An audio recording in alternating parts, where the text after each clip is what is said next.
प्यारे बच्चों नमस्कार। आज की ऑनलाइन कक्षा में आपका स्वागत है। आज हम पढ़ने वाले हैं कक्षा 8वीं की हिंदी की कार्य पुस्तिका का अध्याय नंबर 9। अध्याय का जो नाम है वो है कबीर की साखियाँ। कबीर की साखियों से संबंधित जो प्रश्न कार्य पुस्तिका में दिए गए हैं उन प्रश्नों का हल जो है हम आज की कक्षा में करेंगे। और इससे पहले जिन बच्चों ने अभी तक अपने चैनल को सब्सक्राइब नहीं किया है वे चैनल को सब्सक्राइब अवश्य कर लें। तो देखिए प्रश्न नंबर 1 में क्या पूछा गया है कि जो देखिए इस चित्र के लिए पाठ का कौन सा दोहा ठीक रहेगा। चित्र क्या है कि एक व्यक्ति है जो हाथ में माला जो फेर रहा है और सामने उसके लोग खड़े हैं। तो इसके लिए इस पाठ में दिया है माला तो कर में फिरे जी भी फिरे मुख माही मनुआ तो चौदुसी फिरे यह तो सुमिरन नाही। इसका जो है अर्थ आपको पता ही है। जिस प्रकार से माला हाथ में फिरती रहती है और मुंह में जो जीभ है वो घूमती रहती है फिरती रहती है, शब्द का उच्चारण करती है, लेकिन जब तक मन चारों दिशाओं में घूमे तो यह सुमिरन सच्चा नहीं होता। मन को भी शांत करके एकांत करके उसको जो है वो सुमिरन करता है, वही सच्चा सुमिरन होता है। इसमें ये समझाया गया है। इसके बाद देखिए प्रश्न नंबर 2, नीचे दिए गए दोहों को पढ़कर पता लगाओ कि इनका भावार्थ किस दोहे के भावार्थ के समान है। जैसे माला फेरत जुग भया फिरा ने मन का फेर कर का मन का डार दे मन का फेर। इसके समानार्थी इस पाठ में जो दोहा दिया गया है वो है माला तो कर में फिरे जीभ फिरे मुख माही मनवा तो चहु दिशी फिरे यही तो सुमिरन नाही। ये आप इसमें लिख सकते हैं। इसके बाद ख में क्या पूछा गया है, क्या बताया गया है, ये देखिए तिनका कभू न नींदिए जो पावंतर होए हाँ कबहू उड़ी आँखिन पड़े तो पीर घनेरी होए। इसी प्रकार के भाव का दोहा इसी पाठ में जो है आपके दिया गया है। कबीर घास ने नींदिए जो पाँव तली होई उड़ी पड़े जब आँख में खरी दोहा दुहेली होई। ये जो है दिया गया है दोहा। इसके बाद आगे जो है प्रश्न नंबर 3 के तहत क्या पूछा गया है कि तुम्हारे दादा नाना दादी नानी बातचीत के दौरान किन किन कहावतों दोहों का प्रयोग करते हैं। कोई 4 दोह या कहावत यहाँ पर लिखनी है। तो ये देखिए आप अपने घर के माहौल के हिसाब से देखिए कि आपको आपके दादाजी नाना जी दादी जी नानी जो भी बातचीत करते हैं तो आपस में जो है कुछ कहावतें कहते हैं। उन कहावतों का या कोई दोहा बोलते हैं तो उनका जो है आप यहाँ पर वर्णन कर सकते हैं, लिख सकते हैं। मैंने क्या लिखा कि बाप बड़ा ने भैया सबसे बड़ा रुपया। एक लिखा है अक्ल बड़ी या भैंस, ये जो है वो है कहावत है। इसके बाद आगे मैंने क्या लिखा कि बड़ा हुआ तो क्या हुआ जैसे पेड़ खजूर। आप इसी प्रकार से लिख सकते हैं। इसके बाद देखिए प्रश्न नंबर 4, इन चित्रों पर डिब्बों में दी गई युक्तियों में से कौन सी ठीक बैठेगी। जैसे एक तो दी हुई है कि करतूती कही देत आप कहिए नहीं साई। दूसरी है बिना विचारे जो करे सो पाछे पछताए काम बिगाड़े आपनो जग में होत हंसाए। तो चित्र क्या दिया हुआ है, देखो पहला चित्र ये है कि ये बिल्ली है, सामने मटका हुआ है और एक पेड़ है, पेड़ पर एक पक्षी बैठा हुआ है। इसके बाद इसने क्या किया, इस मटके में कुछ खाने का पदार्थ है उसमें इसने मुंह डाल दिया बिना विचार किए। और तीसरे चित्र में जो है इसका जो मुंह है, गर्दन है पूरी पूरी जो है इसका सिर इस मटके में फंस गया और ये दुखी हुई। तो ये पक्षी क्या बोल रहा है, इसमें से क्या कहेंगे हम ऊपर वाले में से, ये कहेंगे कि यहाँ पर लिख देना आप जो 2 नंबर जो उक्ति है क्या कि बिना विचारे जो करे सो पाछे पछताए काम बिगाड़े आपनो जग में होत हंसाए।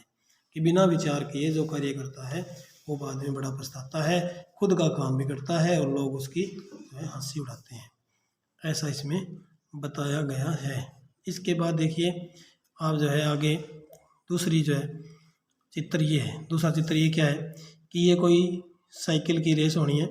आरंभ यहाँ से शुरू है, ये पक्षी यहाँ बैठा है। ये जो चेक की शर्ट वाला व्यक्ति है ये कहता है कि देखो वो आप हाथ ऊपर उठाया कहता है कि मेरे में दम है और मैं फर्स्ट आऊँगा। दूसरा व्यक्ति कुछ नहीं बोला और जब समाप्त हुई तो जो चेक की शर्ट वाला वो पीछे रह गया और ये जीत गया, ये कहता है मैं जीत गया। तब इनके लिए कौन सी उक्ति सही रहेगी कि करतूती कही देत आप कहिए नहीं साईं।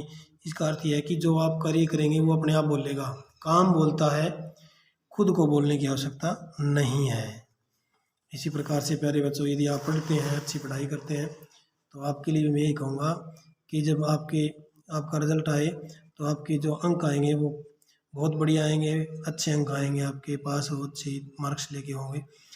तब ये बात आपके लिए ठीक बैठेगी कि काम बोलेगा आपका, आपने जो किया है। आगे देखिए, एक बार भगवान बुद्ध शिष्यों के साथ बैठे हुए थे, तभी वहाँ एक आदमी आया जो बहुत ही गुस्से में था। वह आते ही बुद्ध को भला बुरा करने लगा और अपशब्द करने लगा। यह सब सुनकर बुद्ध शांत भाव से बैठे रहे। जब वह व्यक्ति थक कर चुप हो गया, तब शिष्यों ने बुद्ध से कहा, प्रभु, वह व्यक्ति आपको ऐसे ही इतना भला बुरा जो कह गया और आपने उसे कुछ भी नहीं कहा, इसमें क्या रहस्य है, हम समझ नहीं पा रहे हैं। बुद्ध ने मुस्कुराते हुए कहा, अगर आप किसी व्यक्ति को कोई चीज़ देना चाहें और वह व्यक्ति उसे स्वीकार न करे तो वह चीज़ किसके पास रहेगी? शिष्यों ने कहा, हमारे पास। ठीक उसी प्रकार उस व्यक्ति के अपशब्दों को मैंने स्वीकार नहीं किया, वे सारे अपशब्द ही उसी के पास रहे। अगर मैं जवाब दे देता तो उसका एक अपशब्द जवाब के दौरान कई और हो जाते और ऐसे ही बात बढ़ जाती। ये छोटी सी कहानी है आपको समझाने के लिए कि यदि कोई आपको अपशब्द कहे तो आप उसको उत्तर न दें, उत्तर देंगे तो वो बात बढ़ जाएगी।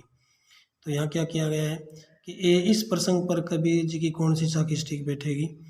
तो आपके पाठ में दिए हुए, आवत गारी एक है, उल्टत होई अनेक, कह कबीर नहीं उल्टी है वही एक की एक। ये आप इसमें लिख सकते हैं। इसके बाद देखिए इसका ख भाग, अगर बुद्ध की जगह तुम होते तो अपशब्द कहने वाले व्यक्ति के साथ कैसे व्यवहार करते? तो मैंने लिखा है कि मैं होता तो उस आदमी के उत्तर में अनेक खरी खोटी सुनाता जिससे झगड़ा बढ़ जाता। तो प्यारे बच्चों, इस प्रकार से आपको नहीं करना है। यदि आपको कोई खरी खोटी कहता है तो आप उसको जवाब ना दो, ताकि वो झगड़ा आगे ना बढ़े। अब आगे देखिए, कबीर के समान ही कई कवियों ने भी दोहे लिखे हैं। किसी सज्जन पर लिखे एक कि नहीं, दो दोहे को ढूंढ कर लिखो, साथ ही उनको लिखने वाले कवि का नाम लिखो। जैसे रही, मन पानी राखिए बिन पानी सब सून, पानी गई न उबरे मोती मानस चून। ये दोहा किसका है? रहीम जी का है, रहीम। और ऐसे ही वाणी बोलिए, मन का आपा खोए, पूरन को शीतल करे आपो शीतल होए। ये भी रहीम कवि जी का है। तो ये इस प्रकार से दो यहाँ पे लिख सकते हैं। इसके बाद देखिए प्रश्न नंबर 7 नंबर प्रश्न में है, दिए गए दोहे की पंक्तियों को इस तरह से लिखो कि शब्दों का क्रम बदलने पर भी दोहों का अर्थ नहीं बदले। जैसे जाति न पूछो साध की पूछ लीजिए ज्ञान, इनको कैसे लिखा है मतलब कि साध की जाति न पूछो ज्ञान पूछ लीजिए। कबीर घास न नींदिए जा पाऊँ तले होए। तो इसको जैसे लिख सकते हैं, जा पाऊँ तले होए कबीर घास न नींदिए। जो पैर के नीचे घास होता है उसे रोना नहीं चाहिए। तो मैंने अर्थ लिख दिया इसमें, लेकिन पंक्तियों को बदल कर आप कैसे लिखोगे कि जा पाऊँ तले होए,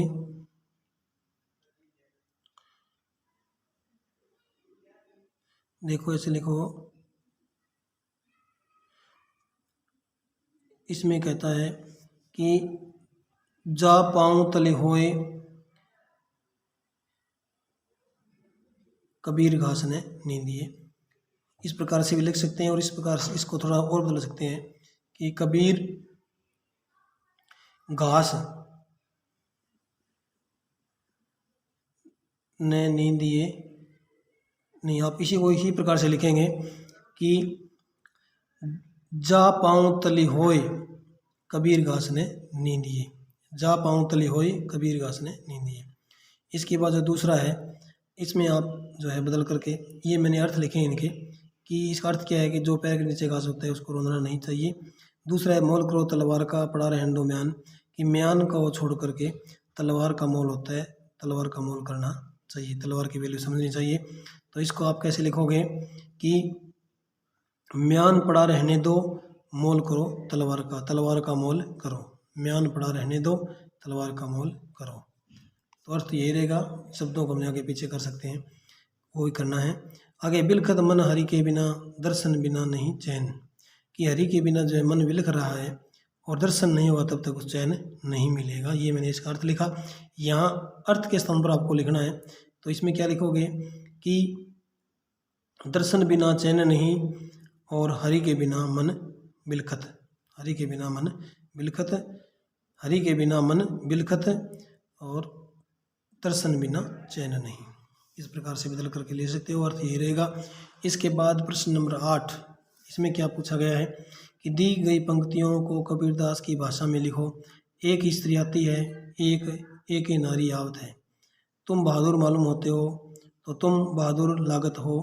पेड़ के नीचे साधु बैठा है, पेड़ के नीचे साधु बैठल है। चिड़िया उड़कर जब पानी में गिरी, जब चिड़ी उड़ी तबे पानी में गिरी। अपनी लकड़ी को डाल दो, अपनी लकड़ी डारी। लकड़ी रे नहीं बोलते, इसमें कबीर की भाषा में रे बोलते हैं रे को। इस प्रकार प्रश्न नंबर जो 9 है, इसमें देखिए क्या है कि बॉक्स में दिए गए शब्द नीचे लिखे शब्दों के समान अर्थ देने वाले हैं। सही है, शब्दों के सामने उनके समानार्थी शब्द ढूंढ करके लिखना है। जैसे जीवा, बता देता हूँ आपको। जीवा जो है, इसके जो है एक तो जुबान आई है यहाँ पर ये, और एक है रसना। 2 शब्द इसके जीवा के समानार्थी। साधु के लिए एक तो ऋषि है और एक है महात्मा। और गर्व के लिए एक है अभिमान और एक है घमंड। एक आँख के लिए आया है आँख के लिए नयन और चक्षु। और मूल्य के लिए आया है कीमत और दाम। इस प्रकार से शब्दों का प्रयोग किया गया है। आज की कक्षा में हम जो है यहाँ तक जो है पाठ नंबर 9 के समस्त प्रश्नों का हल कर लिया। आगे की कक्षा में हम अगले पाठ का हल करेंगे। धन्यवाद।